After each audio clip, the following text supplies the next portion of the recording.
Oh yeah, time for some new tires. Welcome everybody, I'm Kevin, and we're about ready to get rid of these cheap, flimsy bicycle tires and put some real, stable motorcycle tires on here.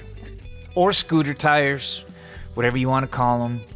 The bottom line is that they're built way better, they're made for more weight and speed, and they are way safer than what comes on these bikes.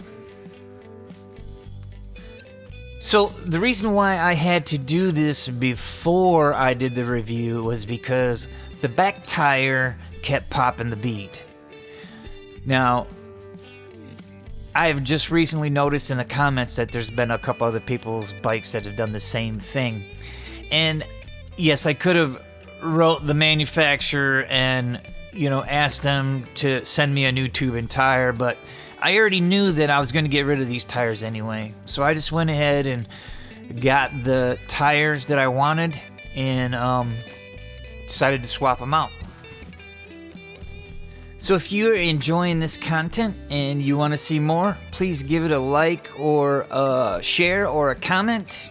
Let me know what your very first upgrade for your first e-bike was. I'd love to hear about it.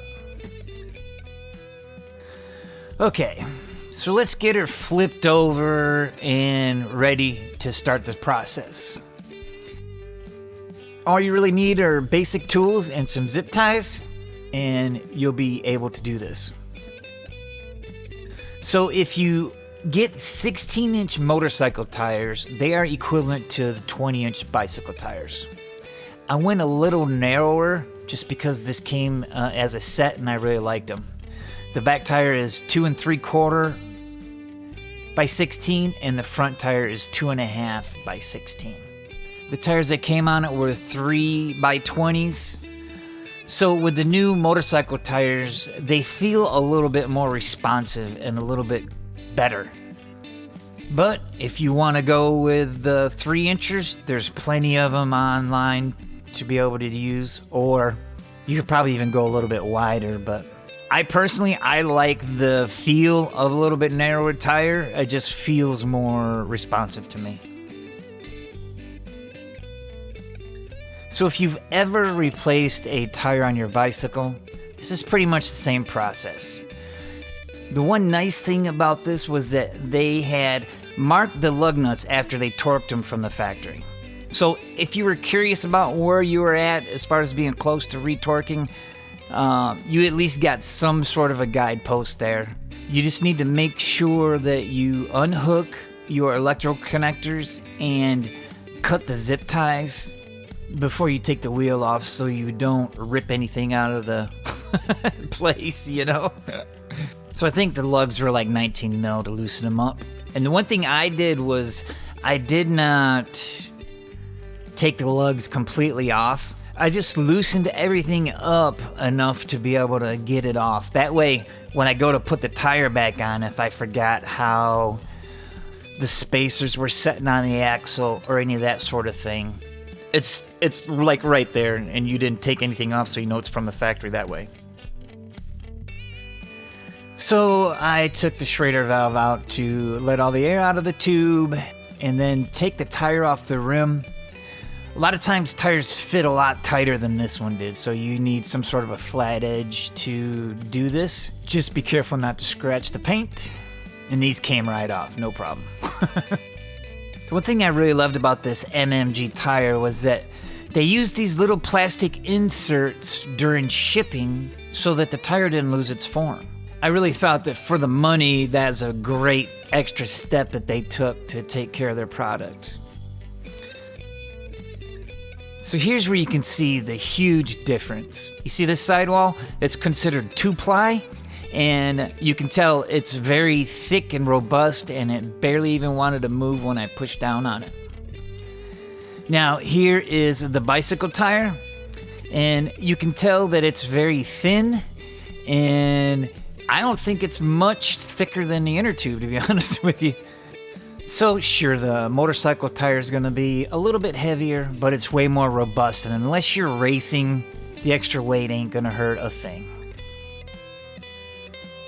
So I like to put a little bit of air in the inner tube so that it's got its form before I install it. And I mix a little bit of like dish soap and some water, and just so that like when I slide it on there, it's just a little bit easier. And obviously when they fit tighter than this, it's very helpful.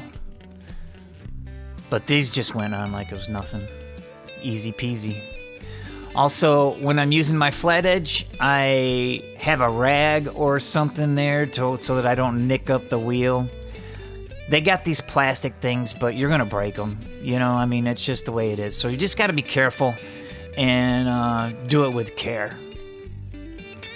So the tire went on a piece of cake, though. One thing you have to look for on the side of the tire is there should be a little arrow or something that shows the rotation. So that way you get the tread going the proper way. I'm going to be honest with you. I did it backwards the first time. So I just actually made it go the right way with it being flipped upside down. But hey, you know, we just flip it back around and call it a day. All right, so we're getting ready to rock this tube in there. And obviously, I start by finding out where the valve stem goes and put it on there. They've got a nut for the motorcycle tubes, which is super cool. So, like, you don't have to worry about it being flopping around in there like you do on a bicycle inner tube. And I wet down with some soapy water, and just to make sure that I've got a nice surface to be able to work with there.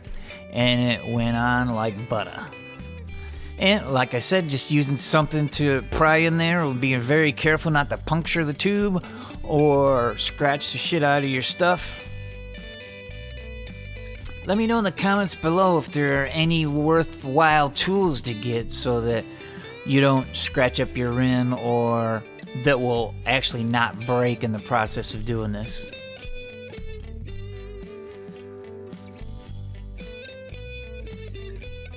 So after I get the tire on the bead, I sort of work my way around the tire and just making sure that everything sits nice and pretty and that nothing's pinched, and you got to worry about that. So I'll tighten up the valve stem a little bit.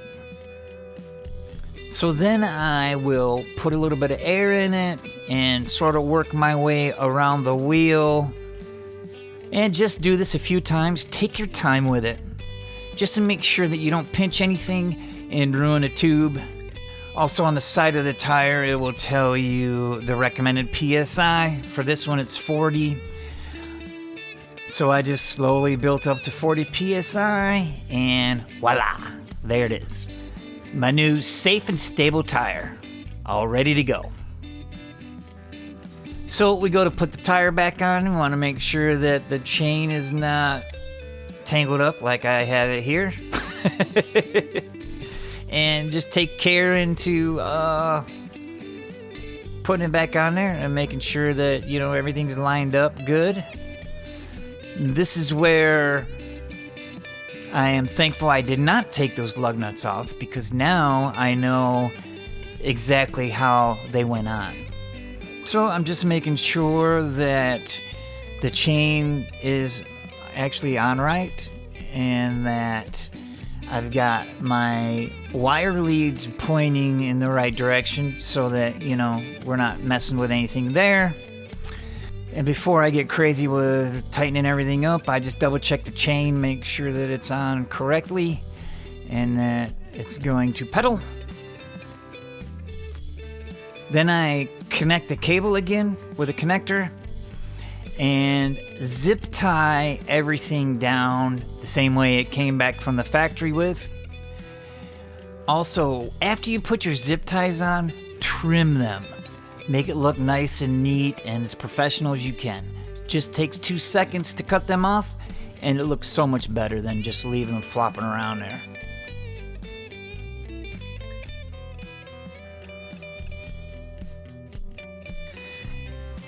And so for the front is pretty much a rinse and repeat of the rear, except for you don't have to worry about unplugging anything or lining up a chain. It's just real simple. You might have to adjust your calipers Sometimes you don't get them exactly on the same ways you took them off, but that is a very easy adjustment. And so now we're done. Now we have super nice, stable motorcycle tires that are rated for higher speeds, that will handle more weight, and is a all-around better tire in my opinion. I wanted to say thank you for checking this out, and I don't really think it's an actual how-to video. It's just more like pointers on how I like to do things. So if you have any other suggestions or comments, please leave them down below. I am always open to hear new ideas. I'd like to hear some of the upgrades you guys are doing, so feel free to leave that in the comments below, and happy riding.